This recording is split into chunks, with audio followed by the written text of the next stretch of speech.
आज मैं आपको सबसे पहले एक वीडियो दिखाता हूं जो तेजी से वायरल हो रहा है।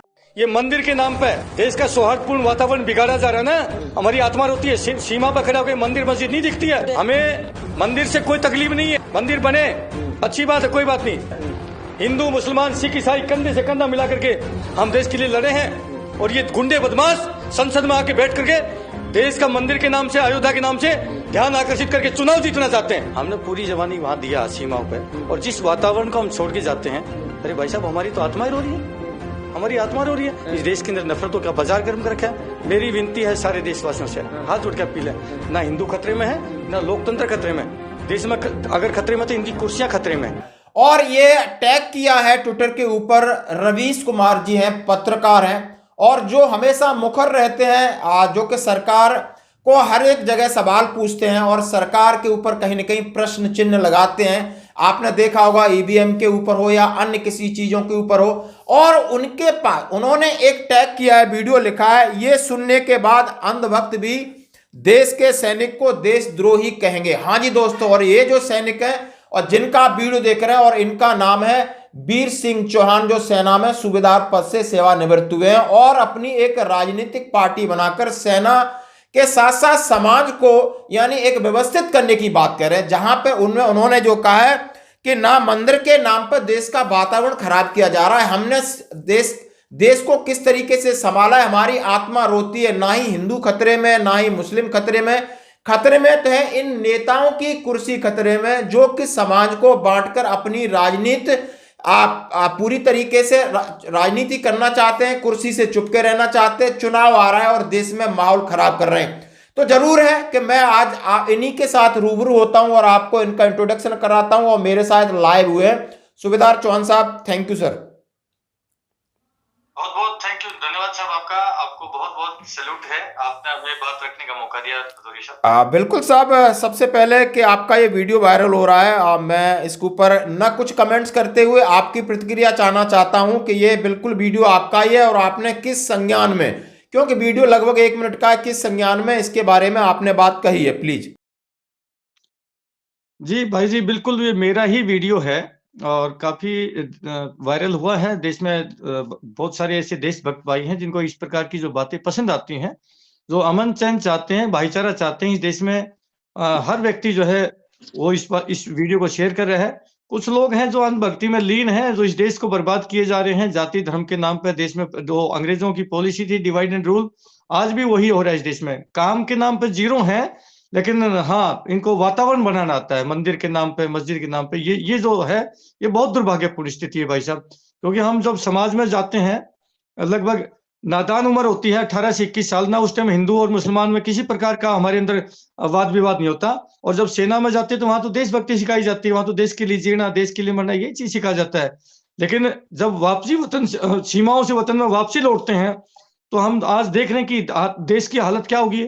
मैं 86 में आर्मी ज्वाइन करी थी भदौरिया साहब।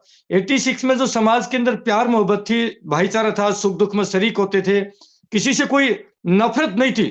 लेकिन आज एक लंबी अवधि के बाद में जब सीमाओं से लौटे तो देख रहे हैं ये हो क्या रहा देश में। आज तो इतनी गहरी राजनीति होगी, यानी कि भाई से भाई को बांट दिया है, जाति से जाति को बांट दिया, धर्म से धर्म को बांट दिया। आज एक मंदिर के नाम पे वातावरण तैयार किया जा रहा है। अरे भैया, मंदिर से हमें भी प्यार है, मैं भी हिंदू हूं, राजपूत हूं मैं, लेकिन ये जाति पाति के नाम पे इस देश को इतना मत बर्बाद करिए कि इस देश में एक गृह युद्ध की उस पर कगार पर लगे खड़ा कर दिया। बहुत पीड़ आत्मा रोती सब। बिल्कुल सही कहा, जैसा है कि सैनिक हमेशा चाहता है, क्योंकि वो धर्मनिरपेक्ष कोई है पूरी तरीके से शुद्ध और 100% वो भारतीय सेना, जिसमें हमेशा सब धर्मों का संभाव तरीके से आदर होता है। हमारे पास धर्मस्थल होता है और हम इस जाति पाति पंथ पे नहीं जाते, हम सब मिलकर काम करते हैं, चाहे सेना के अधिकारी हैं, जेसीओ जवान हैं।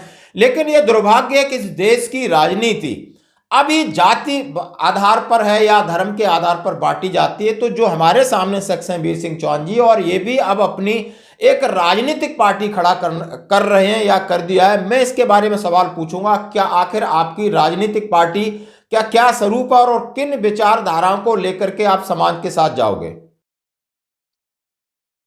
जी भाई जी, देखिए, नंबर एक तो सेना के लोगों को राजनीति से कोई उसका सरोकार नहीं होता। हमारा राजनीति से 36 का आंकड़ा होता है। अगर राजनीति का रास्ता अगर नॉर्थ को है तो हमारा साउथ का रास्ता होता है फौजियों का। हमें राजनीति से कोई लेना देना नहीं होता। लेकिन इस देश की बिगड़ती हुई हालात को यदि हम आज देखते हैं तो हम सैनिक कहलाने के लायक तो नहीं है। इस देश को बिछुड़ते हुए, इस देश को बिगड़ते हुए हम कैसे देख सकते हैं? इसलिए पिछले 11 महीने से हम लोग देख ही रहे हैं कि लगभग अपनी OROP की लड़ाई लड़ी रहे हैं। आप भी उसमें बहुत अच्छी भूमिका निभाते हैं भदौरिया साहब। और पूरे देश के सैनिकों ने पूरी ताकत झोंक दी, पूरी विनती कर ली कि सरकार से भैया हमारी बात सुन लीजिए, लेकिन इतनी अहंकारी सरकार की बात सुनने के लिए तैयार नहीं है। तो इस बात का चिंतन और मंथन करके सैनिकों ने इस बात का विचार किया कि भाई आप इस देश की संसद में पहुंचना पड़ेगा इस देश को बचाने के लिए। तो आज भारतीय जवान किसान पार्टी के नाम से टोटल 4 पॉलिटिकल पार्टी थी, उनको सबको मिला के समाहित करके एक भारतीय जवान किसान पार्टी अभी उसका राष्ट्रीय कार्यालय जो है दिल्ली में खोल दिया है। ये सागरपुर पड़ता है, सागरपुर, और वहां अपना उसका पंखा रोड पे कार्यालय है, पुलिस स्टेशन के अपोजिट। मैं तो जितने भी मेरे योद्धा हैं, जितने मेरे सैनिक भाई हैं, देश के देशवासी हैं, उनसे हाथ जोड़ के प्रार्थना करता हूं साथियों हमारे पास बड़ा मोटा पैसा नहीं है। हमारे पास तो भदौरिया साहब जैसे ऐसे हमारे सोशल मीडिया के जो प्लेटफॉर्म है, जो हमें मदद करते हैं, जो हमारी वीडियो हमारी बात रखने का मौका देते हैं अपने देशवासियों तक। मेरी विनती है इस वीडियो को देशवासियों तक लास्ट पायदान तक पहुंचा देना साहब। वोट मिले ना मिले, हमें यकीन है जो हमारी आत्मा की आवाज इस देश के एक व्यक्ति तक पहुंचेगी। अरे साहब, इन नेताओं को अपने डब्बे में वोट ढूंढना मुश्किल हो जाएगा, हमें पूरा यकीन है। तो इसलिए ये पार्टी बना लिया है। तो आगे जो सवाल पूछना है सब पूछिए, आप क्या पूछना चाहेंगे? दोस्तों, जैसा कि वीर सिंह चौहान जी ने कहा, आज संत भी परेशान है, समाज परेशान है और सैनिक भी परेशान है, और उनका पूरा हक है कि इस देश के बिगड़ते हुए माहौल को कैसे सुधारा जाए, कैसे बचाया जाए। पहले बचाने की बात है, हर जगह संत प्रहार कर रहे हैं, सैनिक भी प्रहार कर रहे हैं, क्योंकि हम भी देश के नागरिक हैं, हमने खून पसीने से इस देश को सींचा है। और देश की धार्मिक संस्थाएं, जितने भी समाज के लोग हैं, वो किसी धर्मों के, आज आगे आना होगा इस समाज में। यदि आपने परिवर्तन करना है, नहीं तो ये नेता, ये चाटुकार पार्टी बदलते रहेंगे, चेहरे बदलते रहेंगे और लगातार इस समाज का शोषण करेंगे, इस्तेमाल करेंगे अपने धन बल से, अपने बाहुबल से। और इसके लिए इन्होंने आह्वान किया है कि हमारी पार्टी है भारतीय जवान और किसान पार्टी, और जिसका मुख्यालय दिल्ली में सागरपुर में, और सभी से आह्वान कर रहे हैं कि आप हमसे जुड़िए, हमारी आवाज को लोगों तक पहुंचाइए। हम खुद कह रहे हैं कि खुद को आप अंडर एस्टिमेट मत करिए कि ये जो लोग बैठे हैं और ये जो देश चला रहे हैं बहुत बड़े ज्ञानी ध्यानी, ये कुछ भी नहीं है। इन्होंने सिर्फ एक प्रोपेगेंडा करके देश को चला रहे हैं, और अब इनकी जो मनमानी, इस पर अंकुश लगाना जरूरी है। इसलिए सैनिकों ने अब पार्टी खड़ी कर ली है। और मैं आपसे जानना चाहूंगा कि आप बाकी सैनिकों से और देशवासियों से क्या अपील करना चाहते हैं, चौहान साहब? देखिए भदौरिया साहब, अभी आपने पहले वाले क्वेश्चन में किया था कि हम किस प्रकार से क्या क्या मुद्दे लेके जा रहे हैं। इस देश में कोई ऐसा मुद्दा नहीं है जो पब्लिक को अट्रैक्ट ना करता हो, जो इन्होंने ना पब्लिक को दिया हो। इन्होंने कोई ऐसा मुद्दा ही नहीं छोड़ रखा, लेकिन उन मुद्दों को दिया जरूर है, एक जैसे जुमला लेके गए हैं उन मुद्दों को, लेकिन उन्होंने किया नहीं है। जितने मुद्दे इन्होंने जनता को अट्रैक्ट करने वाले तो सब दे रखे हैं। उन्हीं मुद्दों को जो इन्होंने आज तक नहीं किया, उन मुद्दों को ये फौजी भाई करेंगे। फौजी भाई जो शिक्षा, स्वास्थ्य, रोजगार, सुरक्षा और न्याय, ये 5 चीजें हैं। अगर ये 5 चीजें अगर पब्लिक को मिल जाए, रोजगार मिल जाए, सुरक्षा मिल जाए, स्वास्थ्य मिल जाए, शिक्षा मिल जाए, और ये सारी चीजें अगर मिल जाती है तो जनता को और कुछ नहीं चाहिए। जनता हमारे देश की बड़ी जो है मेहनती है और बहुत परिश्रमी है हमारी देश की जनता, लेकिन इन्होंने इस देश की जनता को निठल्ला निकम्मा बना दिया। देश की 80 करोड़ जनता को 5 किलो राशन के ऊपर निर्भर कर दिया है।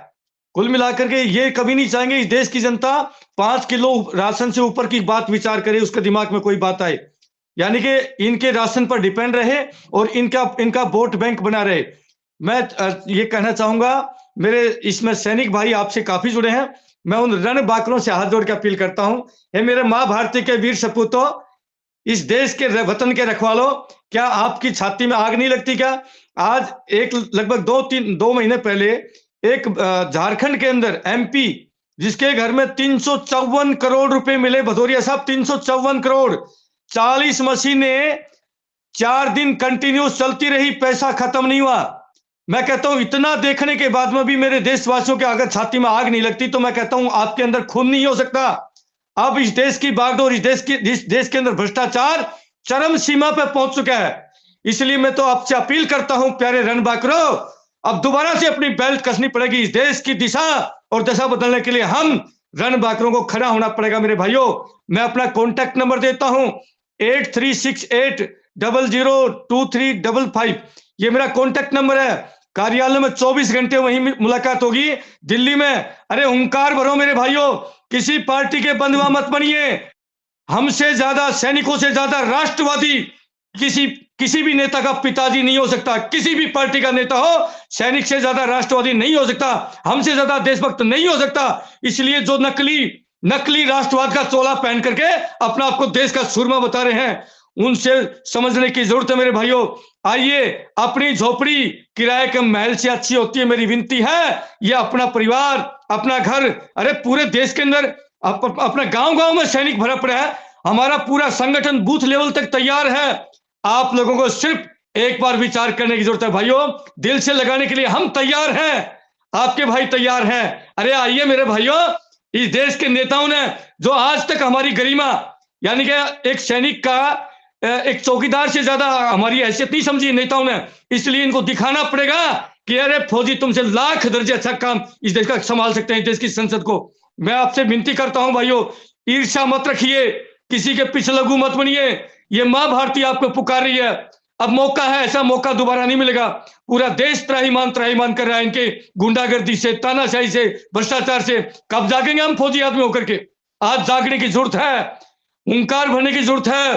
पूरा मैं आपको भदौरिया साहब धन्यवाद करता हूं। पिछली बार आपने जो मेरी बात रखवाने का मौका दिया था, मेरे पास में कई मतलब 500-600 अपने सैनिक भाइयों के फोन आए, बहुत सारे कमेंट्स भी आए उसमें। मैं उन सभी भाइयों को सैल्यूट करता हूं, मेरी आत्मा से सैल्यूट है भाइयों कि आपने कॉल भी किए और आपने कमेंट्स भी दिए पक्ष में कि हाँ, अब देश की बागडोर, देश के वतन के रखवाले फौजी भाई संभालेंगे। मौका है, मौका साथियों। ये मौका अगर चूक गया तो भगवान भी हमें माफ नहीं करेगा, क्योंकि हमारे दिल में न जाति होती न धर्म होता। हम जब सीमा पे खड़े होते हैं, एक मोर्चा पे हिंदू होता है, एक पे मुसलमान होता है। अगर गोली हिंदू को लगती है तो बगल में खड़ा हुआ मेरा मुसलमान सिपाही मेरी हिफाजत करता है, और यदि मुसलमान को लगती है तो हिंदू भाई उसकी हिफाजत करता है। वहां पर जो खून का रिश्ता होता है वो नहीं आता, वहां पर वो हमारे खून के रिश्ते से भी गहरा रिश्ता निभाता है साहब। इसलिए उस खून से गहरे रिश्ते के नाते मैं आज मेरे सारे फौजी भाइयों से हाथ जोड़ के अपील करता हूं, भाइयों अहंकार मत करो। जल्दी से जल्दी 3 महीने हमारे पास बचे हैं, और 3 महीने में 543 उम्मीदवार लोकसभा के हमें खड़े करने हैं। मेरा नंबर मैंने दे दिया है। मैं हाथ जोड़ के अपील करता हूं, अगले 4-5 दिन में इस वीडियो को इतना फैला दीजिए ताकि हर सैनिक भाई तक मेरी बात पहुंच जाए, मेरी विनती पहुंच जाए। मैं कोई अहंकार नहीं कर रहा, जो भाई आएगा हम अपने से आगे ही उसको रखेंगे। ये नहीं कि हम किसी को पिछलग्गू बनाएंगे, बिल्कुल नहीं। आपसे विनती है साहब, अहंकार मत करिए, ईगो मत रखिए। आइए मिलकर के इस देश को बचाएं। इस देश को आज आप जैसे रणबांकुरों की और वीर सपूतों की जरूरत है। आज देश की संसद में जिस प्रकार के कैरेक्टर के लोग बैठे हैं, गुंडे, मवाली, मर्डरर, रेपिस्ट, ठग, चोर, उचक्के, बेईमान, इनको खदेड़ने की आवश्यकता है। इन्होंने पूरे देश के अंदर अफरा तफरी का माहौल बना दिया। इनको बस हिंदू मुसलमान इसके अलावा कुछ नहीं आता। इसलिए मैं सभी से हाथ जोड़ के प्रार्थना करता हूं, छोड़िए इनका जो है साथ। अगर किसी में कोई अभी भी पार्टी प्रेम हो, किसी पार्टी में जुड़ा हो, उससे मेरी हाथ जोड़ के विनती है। साथियों, अपना घर बन चुका है, अपनी झोपड़ी बन चुकी है, किराए के महल में रहने से कोई फायदा नहीं है। बिल्कुल दोस्तों, जैसा कि एक भावुक अंदाज में कहा है, दिमाग से नहीं कहा है, दिल से कहा है। और फौजी हमेशा दिल से बात करता है, दिमाग से नहीं। इसीलिए वो चला जाता है, लेकिन कोई परवाह नहीं, हमारे साथ ईश्वर है हमारे पास। हमारा निस्वार्थ भाव उस देश के प्रति प्रेम और लगाव है। और झोपड़ी की बात कह रहे हैं, वो पार्टी है उनकी। यानी आज हम गरीब हैं, हमारे पास पैसा नहीं, कोई बात नहीं, लेकिन हमारे पास आत्मबल है। और इस आत्मबल को आपको इंप्लीमेंट करना होगा। आपने जमीन पर उतारने के लिए हम सबको एकजुट होना होगा। इन्होंने अपना नंबर दिया है और दिल से बातें कही हैं, दिमाग कहीं नहीं लगा है। कि जो कि एक सैनिक का दिल होता है, बड़ा इनोसेंट होता है, वो चाहता है कि देश में सभी लोग आपस में भाईचारे से रहें और सभी का एक साथ कल्याण हो और सुख शांति समृद्धि हो इस देश में। और जितने निकम्बे भ्रष्टाचार और बलात्कारी जो आज संसद में बैठे हैं और उनको जेल में चाहिए वो आज संसद में बैठे हैं, और देश के बुद्धिजीवी आज शांत हैं, चुप हैं, पैसे वाले हैं। और क्योंकि राजनीति से लोगों को डर लग रहा है, क्योंकि राजनीति अब शायद इतनी टेढ़ी खीर है, लेकिन सैनिकों ने बीड़ा उठाया है। आप जरूर जुड़िए, दिल से सोचिए, दिमाग से नहीं। ये मत सोचिए कि नहीं ये असंभव है। Everything is possible will be done कहा गया है कि कुछ भी असंभव नहीं है, सब संभव है। लेकिन गिनती 1 से शुरू होती है और उसकी शुरुआत ये हो चुकी है और ये आगाज हो चुका है। इसका अंजाम ये आप देखना। चौहान साहब आप हमारे साथ जुड़े, बहुत बहुत धन्यवाद। एक बात और कहूंगा लास्ट में, प्लीज सर। भदौरिया साहब, जब सैनिक सीमा पर खड़ा होता है, जब सैनिक सीमा पर खड़ा होता है और सामने मेरे दुश्मन की गोली होती है और मेरे पीठ पीछे मेरा प्यारा वतन होता है वतन, तब सैनिक संकल्प लेता है। और संकल्प क्या होता है? संकल्प होता है फिक्र नहीं मर जाने की मिट जाने की, फिक्र नहीं मर जाने की मिट जाने की, अन्याय नहीं होने देंगे, और जब तक है सांसी सीने में आ मेरे प्यारे वतन तेरा शीश कभी नहीं झुकने देंगे। ये सैनिक का संकल्प होता है भदौरिया साहब।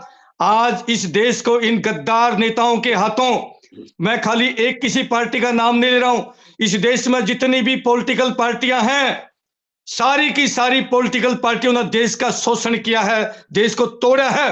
आज अगर कहूं तो आतंकवादी, असली आतंकवादी ये देश के नेता हैं। किसी ने जाति जाति में तोड़ा तो किसी ने धर्म धर्म को तोड़ा। ये सारे के सारे आतंकवादी हैं। और असली आतंकवादी ये होते हैं, अरे आतंकवादी जो एक आधा आदमी को मार देता है वो तो छोटा कम खतरनाक आतंकवादी है। ये बहुत भयंकर आतंकवादी है। इन्होंने तो पूरे देश के अंदर आग लगा रखी है। इस देश को आज तक जो राजनीति हुई है, देश को तोड़ने वाली राजनीति हुई है। पहली बार मां के पूत आए हैं जो देश को जोड़ने का काम करेंगे, जाति से जाति को, धर्म से धर्म को और भाई से भाई को जोड़ने का काम पहली बार मां के पूत करेंगे। ये देश के गद्दार क्या करेंगे? इन्होंने तो देश में नफरतों की आग लगा दी है। इन चंद शब्दों के साथ मैं अपने विचारों को विराम देता हूं।